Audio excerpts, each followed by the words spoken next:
What's going on, FA Nation? Welcome back. This is the Fantasy Alarm NASCAR DFS podcast. We are back for the first time in about 2 to 3 weeks. I'm Dan Malin. I am joined, as always, by our FSWA three-time NASCAR Writer of the Year, Matt Selz. Matt, I don't really want to dwell too much on Indianapolis, just because it's been so long, and I really. And I also didn't watch it because I was in Chicago at a Yeah. Cubs game. So, yeah, I know there was some chaos that happened, but yeah, it was a while ago. It was last month. Let's face it, we're in an entirely different month now. So, how'd you enjoy your break there? It's not often we get this long of a break in the middle of a NASCAR season. No, and I actually loved it too. Just because the project that I'm working on for my full-time job, I've now been on it for a year, and I think I have about 7 weeks left on it until I'm officially wrapped. And so it's been nice to just kind of have a lull and just get caught up on work. And I've missed NASCAR, I've missed racing and everything, but it's also just been nice to kind of have my weekends back a little bit, because when you cover truck and Xfinity and I do some stuff for Fantrax for the Cup Series, it's just it seems like every day from Thursday, Friday, Saturday, I'm just writing or just diving into practice notes and everything. And it was just nice to have 2 weekends where I could just do nothing, and it was great. Yeah, I watched a lot of Olympics, It's been pretty fun. My kids are getting into the sports now where they just wanted to watch a bunch of sports we never get to see and then see if they like it. That's been cool. Watched a bunch of rugby. So that was great. I did miss racing. Got a little feel of it with F1, not that much, although there was a lot of drama. But I'm ready for the stretch run here. And I say stretch run, there's still 14 races left in the NASCAR season. So, well, for Cups. There's only 8 left for the trucks. Yeah, well, this week is the cutoff for the playoffs this week. This is the final regular season race for the Truck Series. Yeah. Right, and Xfinity's off this week. They don't come back till next week. So we got that. And then Cup has 4 races left in the playoffs. And then, whatnot. So, and I know NFL is kicking up. So I guess first thing we want to touch on is get ready for the prize pools to really start to shrink. Yeah. For NASCAR, because a lot of it goes to NFL because they already have week 1 NFL DFS contests out on DraftKings. I've already been making my reservations pretty much daily, and just because every day I'll go into DraftKings. The NFL lineup generator's already been set for week 1 for a week and a half already on FA. So I always love August because for DraftKings, I will go on and I'll scroll down to whatever my daily mission is, and I will reserve an NFL contest with that daily mission, and I'll just wait. And I'll do this for 6 weeks, and I'll just wait and wait and wait. And I just cash them all in at once for week 1. And I end up getting 15 to 20,000 crowns just on one slate. There you go. Yeah. So, don't be shocked when you see, oh, well, where'd that contest go? I've been playing that all year. It's disappeared. Yeah, all that money went to NFL. Yeah. So some of the strategy is going to change a little bit. We'll talk about that in subsequent podcasts because the fields will become smaller. Less people will play. A lot of your casual folks that have been trying it out just to have a carryover sport will abandon NASCAR. So you're going to see a lot of sharp plays the rest of the way. So we'll dive into that. But yeah, this week we get Richmond. The action track is back for the second time. Not in the playoffs this year. It has been previously. This feels like it's a little early for the second Richmond race compared to where we normally see it. But it's also not a Saturday night race that we've seen. Sunday night race. It's a Sunday evening race. Yeah. It's not because we're still got the 9 o'clock sundowns in August here. So it's, for me, it starts at 5 o'clock on Sunday evening. So that's not terrible. But I guess the thing I want to start with is, what are you doing strategy-wise based on the last 2-week break? We had some teams that had really started to figure out speed, right? There were some teams that had really started to show consistency. Now the break happens. Daniel Suarez was single before the break started, although he was engaged. Now he's married. So we got all these changes. We've had some staffing announcements made. Well, none of those are changing strategies this week. But how are you going with like momentum? And this is kind of like a break for everybody. So are we still riding high on the teams that were fast before the break, or we going back to the ones that had kind of been consistent all season and hoping the others show up? It's really tough to say, especially because we're coming to a track like Richmond, where Joe Gibbs Racing is just historically awesome here. Yes. Denny Hamlin's won here 5 times. Sorry, I think Truex has like 2 or 3 wins in his career as well. In fact, if you look at the sports books right now, the top 3 odds are Seabell, Hamlin, and Truex. Yeah, and they're either 550, plus 550, or plus 600. They're all like basically even.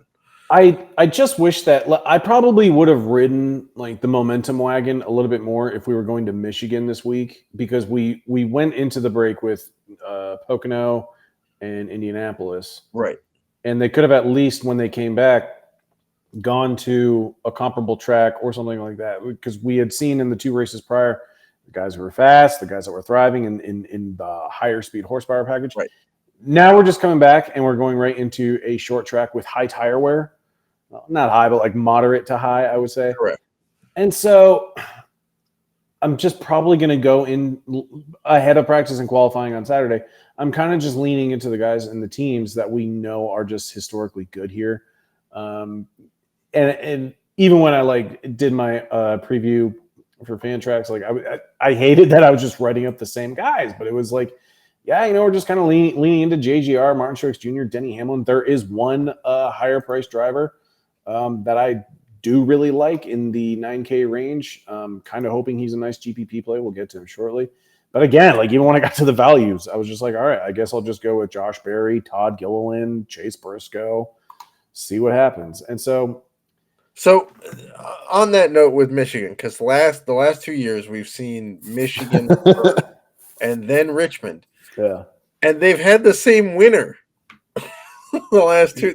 The same person that won Richmond won Michigan, won Richmond the following week the last 2 years.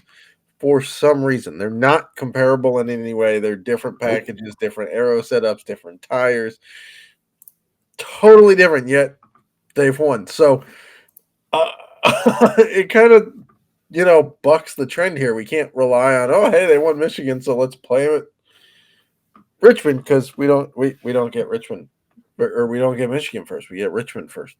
I'm with you. I'm kind of relying on who's been good in the shorter track packages, who's been good at Gateway, at Iowa, at Phoenix, New Hampshire, and obviously the early Richmond race, for who we're kind of relying on, at least if we're looking at pre-practice stuff. We will get practice and qualifying Saturday afternoon, which for the Cup Series is nice that we get, again, it's not like hey, let's practice and qualify, and then 3 hours later we're going to race. The only problem I have is that it's not going to be in similar conditions, because it'll be a day ahead of time, and it'll be like several hours earlier in the day than the race will happen. So we'll have to take that with a little bit of grain of salt. But how much do you expect the track to cool off as the race progresses? Pretty decent amount. Yeah. I would say, because once the sun goes down, it really starts to cool. Especially at a short track where you don't get, like in the earlier race this year, if we're looking at like Racing Reference, there wasn't that long before the 159 lap green flag run, which almost closed out the race. Yeah. There wasn't, you had a 31 lap green flag run, then you had, caution for rain, then you had 16, then you had an accident with 15 laps under caution, and the stage ended. And then you had a 90 lap run, great, but then you had an accident, and then a 50 lap run. So like, I don't know that you're going to build up a ton of heat if it's a stop and start race that we see. So that, I guess, would improve the grip as the night goes on. But then again, it's a decently high tire wear. So if you can save your tires, I think you're going to have a real advantage on Sunday evening over the 400 laps. I don't know, like 400 laps, 2 to 3 dominators. We saw two in the earlier race. We saw Truex lead 228 laps and Larson lead 144. Then Hamlin was third on the list with 17 laps left. Then fourth was Seabell with 9, and then you had some 5s and 2s and pit cycles. This is definitely one of those races, though, where you almost want to go back and rewatch it because you'll see some anomalies and things like correct. Josh Berry having 20 fastest laps, but 2 laps led. Bubba Wallace, same thing. Ryan Blaney, 30 fastest laps, 0 laps led. Michael McDowell, 22 fastest laps, 0 laps led. So you almost want to go back. You don't want to like trust that data necessarily because this could have been like maybe they got off pit cycle and they just had the freshest. They were the last like pit and they just had the freshest tires and they were just going around logging fastest laps. But with that said, when it comes to lineup construction for Richmond, for whatever reason, this track just strikes me as more of a tournament-only track. I really don't like playing cash games here. I've never had, historically speaking, I've always had some bad reads at Richmond, but over the years I've gotten better because I just get comfortable not leaning too into position differential. If guys are, I don't really want to start too many guys that are starting outside the top 30, definitely even the top 25. Like I do want to start some guys that have good track position early on because as we say, you know, for tracks like Bristol and Martinsville, and this track is only 3/4 of a mile, guys will get lapped early and often. And so losing the lead lap is something that I do not want to do here because this is a track where track position matters. It can be difficult to pass. So I try to get into the mindset of being comfortable playing guys that are probably starting in uncomfortable spots, like as in starting too far ahead as opposed to, you know, the chalk options that are starting deep in the field. Correct. Now, I will say in the spring race here, 22 drivers finished on the lead lap, which was 407 laps run because they went to overtime. But on the track, as my cat joins the podcast here, you're fine. In terms of track position, since 2019, we've seen 2 drivers win the race starting from the top 5, both of which were Martin Truex Jr. In 2021, he won it from 3rd, and in 2019, he won it from 5th. However, the last time the pole winner won it, which was Denny Hamlin, was back in 2016. So if you're looking for winners, this is a track in which guys can make late pit strategy calls that change the win. Like, for example, back-to-back races in 2022 were won from the 13th starting spot. Okay. You know, Denny won it from 11th earlier this year. Buscher, who won in Michigan the week before, won this race last year starting 26th. So I would agree that generally speaking, you don't want to, you know, get too happy with PD and hope that passing can happen. Because again, it's the short track package. We haven't seen a ton of passing in this package. I think that's my other complaint. I'm sorry, I didn't mean to interrupt. Go ahead. Yeah. For whatever reason, the passing in this package has not been good, whether it be the high downforce, whether the tires are too wide, so they just get too much grip and you cannot move people.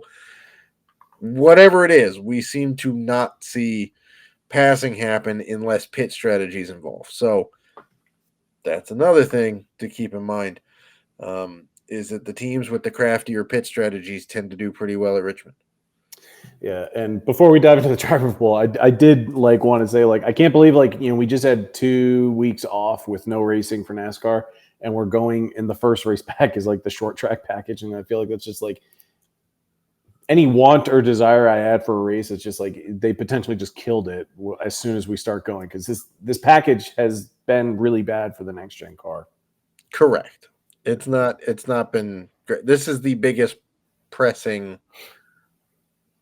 area. I mean, I know road racing hasn't been great, but it's almost never produced a crap ton of passing because Mm-hmm. I mean, there's just some guys that are better at it than others, and the races are, the laps are so long, you get separation, right?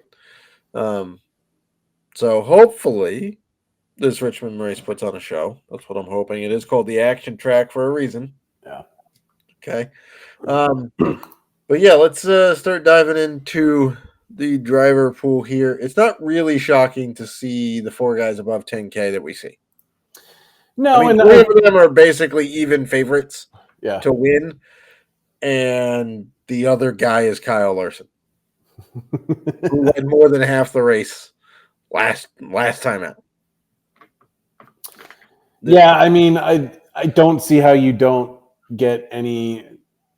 I could easily see myself come Sunday building around like at least two of these Joe Gibbs Racing drivers. Joe Gibbs Racing prides itself on the short flat tracks. I think even one of the Richmond races is technically like the Toyota 400, and their manufacturer is Toyota.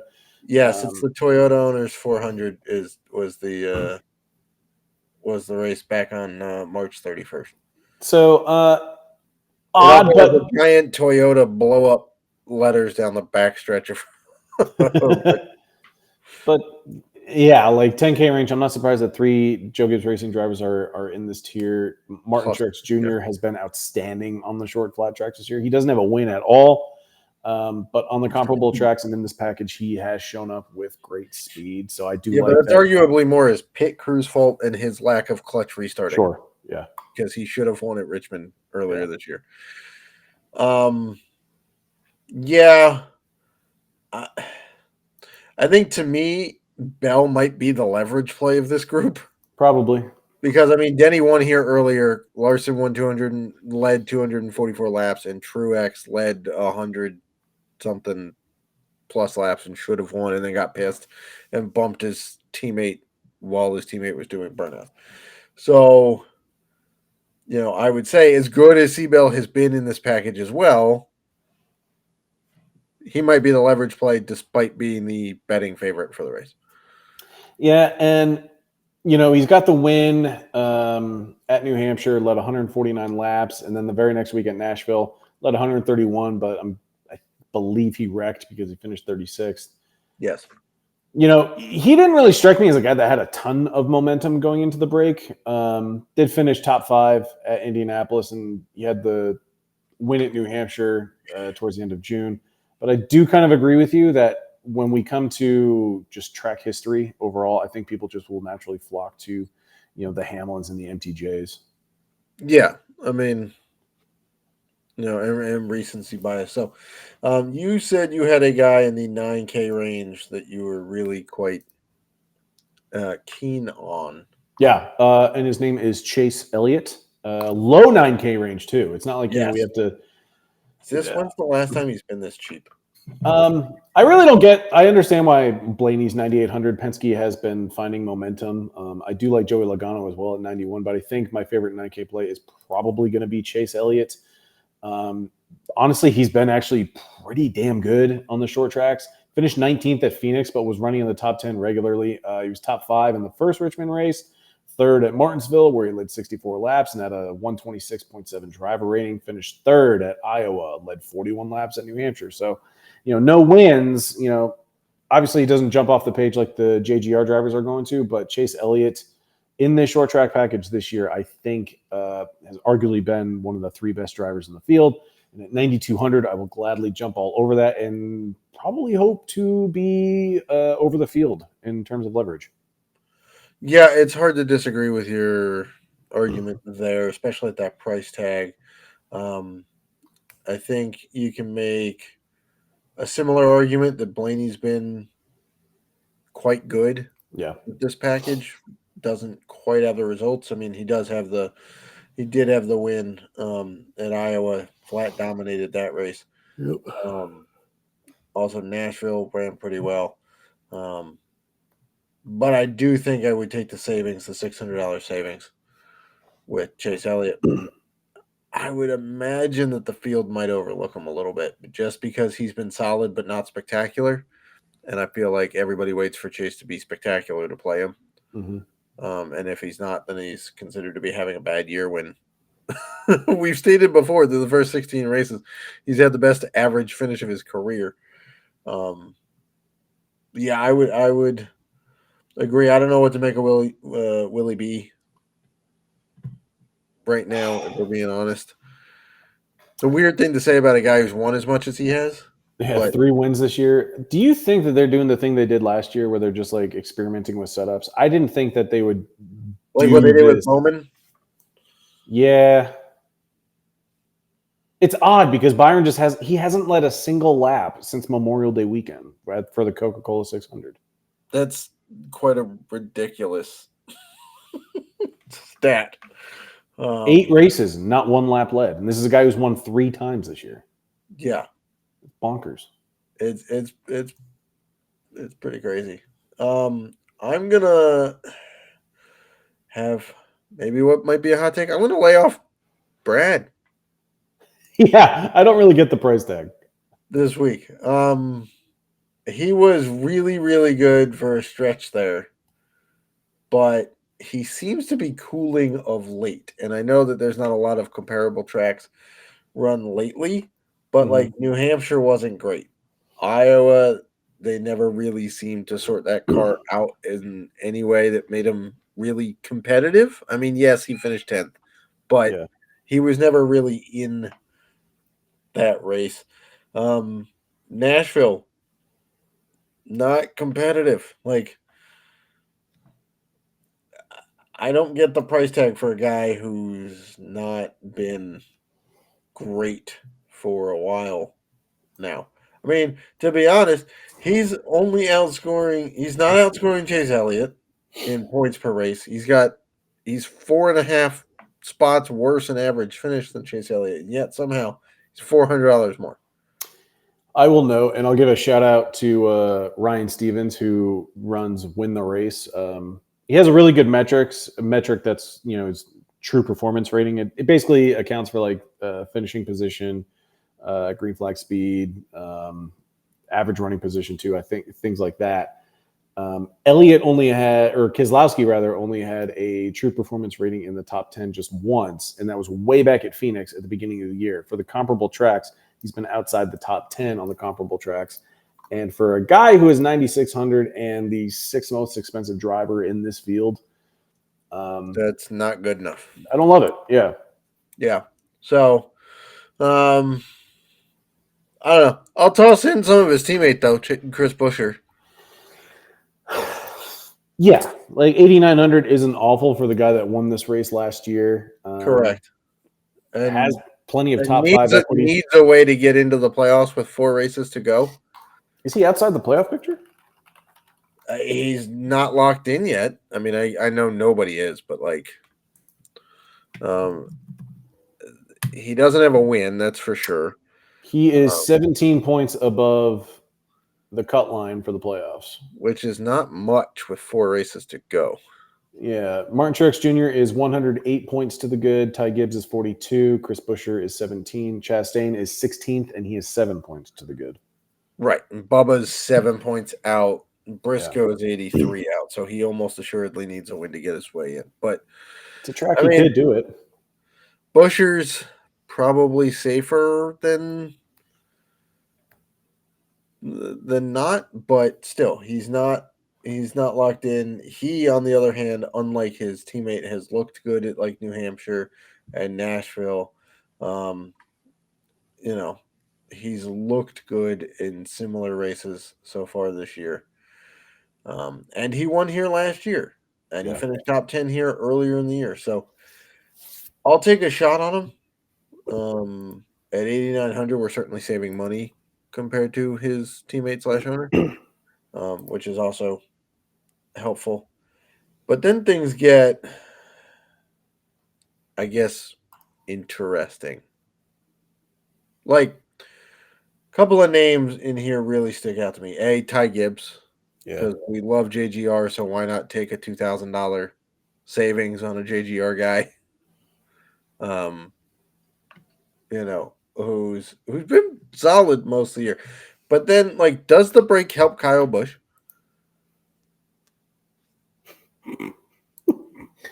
I don't know. I'm legitimately it could not have gone worse in the first chunk of the season for him.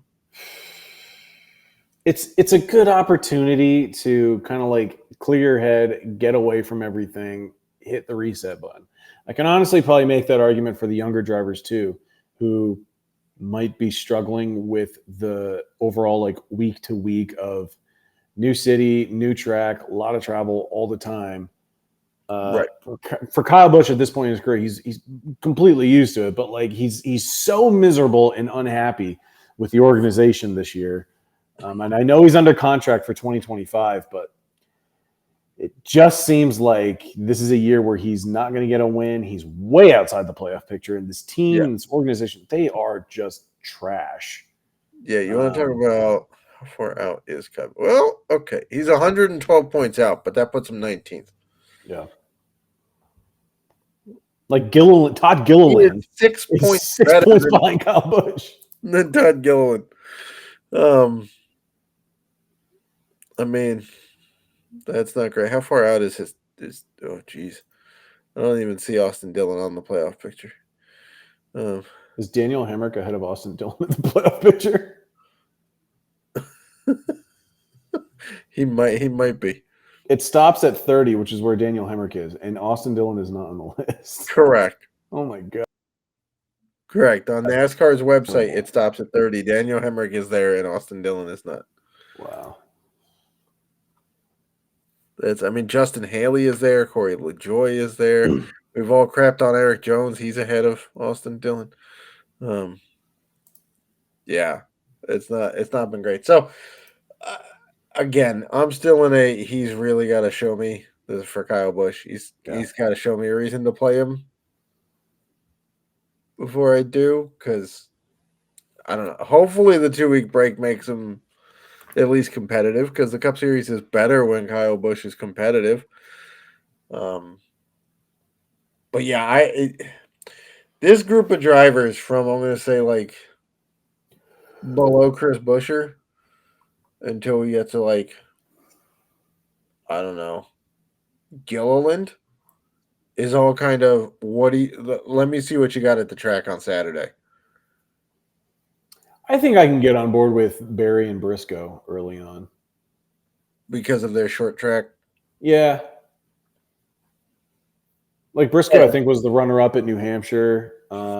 Barry has started Now, granted, Barry got very lucky, I think, with a cautioner, nailed the pit strategy for one of these Richmond races, because I think it was when he was subbing into a Hendrick car and he finished second. But correct. In his 2 Cup Series races at Richmond, he started P30 both times. He finished second at once and then 11th the other time. Yes. But he was 7th at Iowa with 32 laps led, and he was 3rd at New Hampshire. So I'll lean into the short flat track comparison and just the performance in the same aero package. Correct. He did start 30th here in March and finished 11th. So if you nail the pit strategy, you can in fact move up here. But that's about the only way you're going to move up. It's true. So yeah, I could get behind that. Bowman again. I have no idea, man. That guy is easily the 4th car in the Hendrick garage right now, which is weird to say about a guy who won 3 races ago, but he had a really solid like top 10 streak earlier in the year, and then he had a rough stretch. Won Chicago, was 3rd at Pocono, and Brickyard was so long ago that I can't remember if he wrecked or not. He finished 31st, so it did not go well. It did not go well for Bowman, and like I said, I did not see it, nor have I rewatched it. I've had some very busy 3 weeks since getting back from Chicago. Yeah, I would say Gragson's in play only because I like his attitude on short tracks. It seems to play well. at them again. SHR tends to be a short track outfit. Yeah.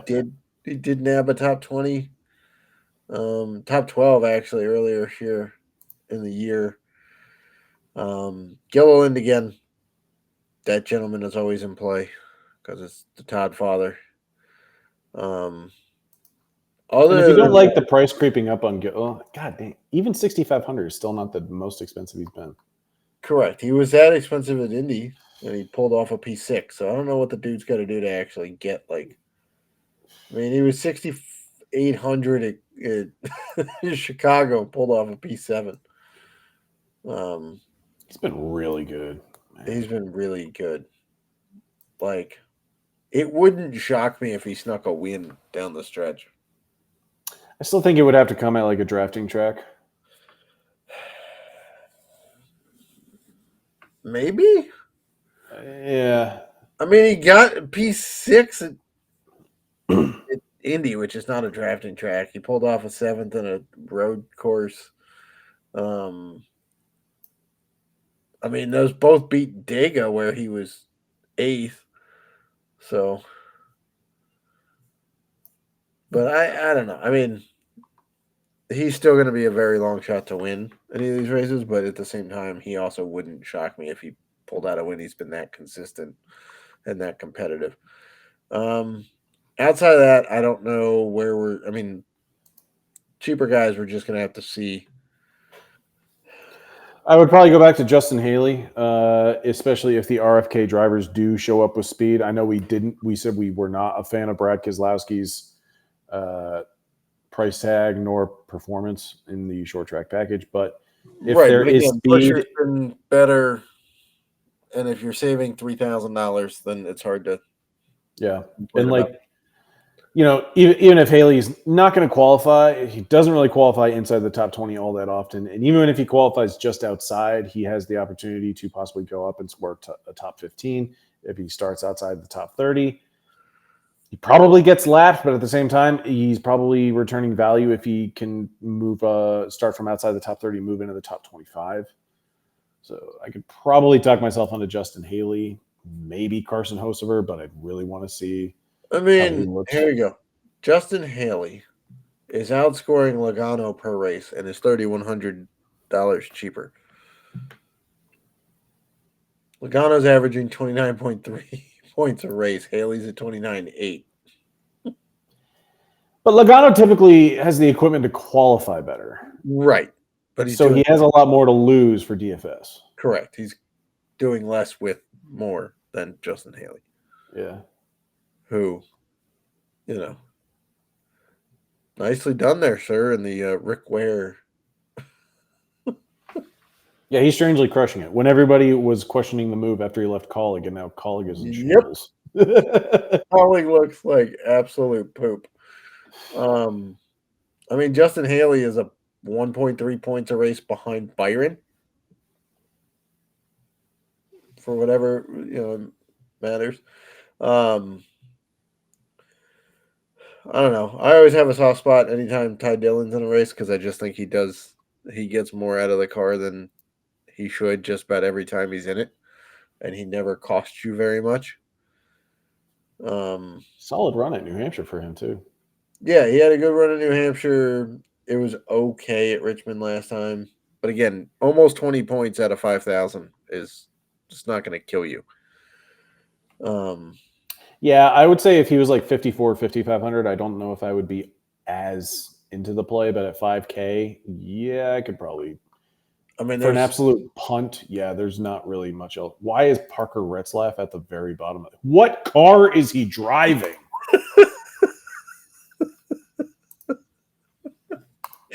I don't. That's an excellent question. The 66? What is that?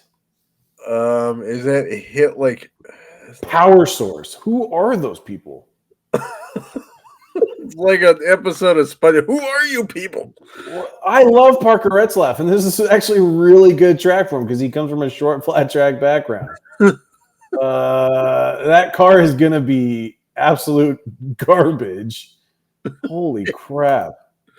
Yeah, that's An excellent question. Hold on. What if this car? It's a Power Source car. Literally, the team is Power Source. I think that's not the sponsor. Hold on. Zinsurance is the sponsor. It's a What if he? Ford. It's a Ford, but I don't know what. Okay, hold on. What if the car doesn't start for his qualifying round? That'd be ironic. This is insane. Hold on. I'm literally Googling Power Source NASCAR Cup Series team right now because I need to know who they're aligned with. Oh, okay. It's MBM. Oh, that makes sense. 66. That's their Xfinity series car number. Yeah, it's what. Okay, we have now confirmed that this car is going to be absolute garbage. If that team sucks in the Xfinity series, they are 100% going to be complete ass in the Cup Series. Yeah, are they aligned with literally anybody? I mean, I know they're driving a Ford, but I will say, if we're intrigued by Justin Haley at 6K in a Rick Ware car, I do have some interest in Riley Herbst at 4,600 in a Rick Ware car. Granted, it's going to be like the ugly stepchild car compared to Justin Haley. Yeah. Okay. But again, so driveraverages.com has the 66 car finishes in the Cup Series this year. Please give them to me. Okay. March 24, the Coda. Timmy Hill was in the car, started 37th, finished 36th. Yes. David Starr drove it at Martinsville in April, started and finished 37th. Timmy Hill drove it at North Wilkesboro in the All-Star Open, I guess. Started 20th, finished 19th. There was only 20 cars in that race. Then BJ McLeod drove it at Charlotte for the Coke 600. It started and finished 37th. Chad Fincham drove it at Nashville. It started and finished 38th. Again, nice. 38 cars in that race. Josh Bilicki drove it at the Chicago Street Course. Best finish of the year for an actual points-paying race. Top 30? He finished 28th. He started 30th. And then BJ McLeod drove it at Indy. It started and finished 39th. It's terrible. So there you go. Parker Retzlaff is in a 66. I don't know. Don't play. I can't believe that caught me off guard, clearly, that he was even in the field. Can't believe we just spent a minute and a half discussing the 66. Yeah. Excellent. Sorry for that time of your life you're never getting back. But it's a bummer, though, because Retzlaff's very good at short, flat tracks. He's very good at them. I would love to see him get into like a better Xfinity Series car and see what he can do on these tracks, because I think he could win one day. But even with Jordan Anderson Racing, he still gets decent results on these tracks. Yeah. You do have a meeting to get to, so we don't need to go on for much longer. I do. We hit a high note with Parker Retzlaff. We really did. That's the most in-depth breakdown we've ever done on a 66 car. Yeah. And probably will ever do on it. But okay. So yeah, we're back to our normal coverage here. I'll have best bets out Friday morning. So odds are, if you're listening to this, they're already out. Malin's gonna have the truck playbook out. He started writing it, and pretty sure he's putting finishing touches on it. He'll have updates. Friday morning. He'll have updates prior to the race. I will have the Cup playbook Saturday after practice and qualifying. Projections will be back. Rostership will be back. Races at 6 Eastern on Sunday, so you got all of Sunday you could kill and watch Olympics and whatnot. We'll be in Discord all weekend. Cool. So, yeah. With that, anything else you got to add there, Malin? Not too much from me. But yeah, be in the Discord all weekend. Download the Fantasy Football Cheat Sheet. It will help you dominate your draft and win your league. I'll be in NASCAR, MMA, NFL Discords all weekend long. So with that said, Matt, thank you so much for your time, and best of luck to you in the FA Nation this weekend. Best of luck, FA Nation.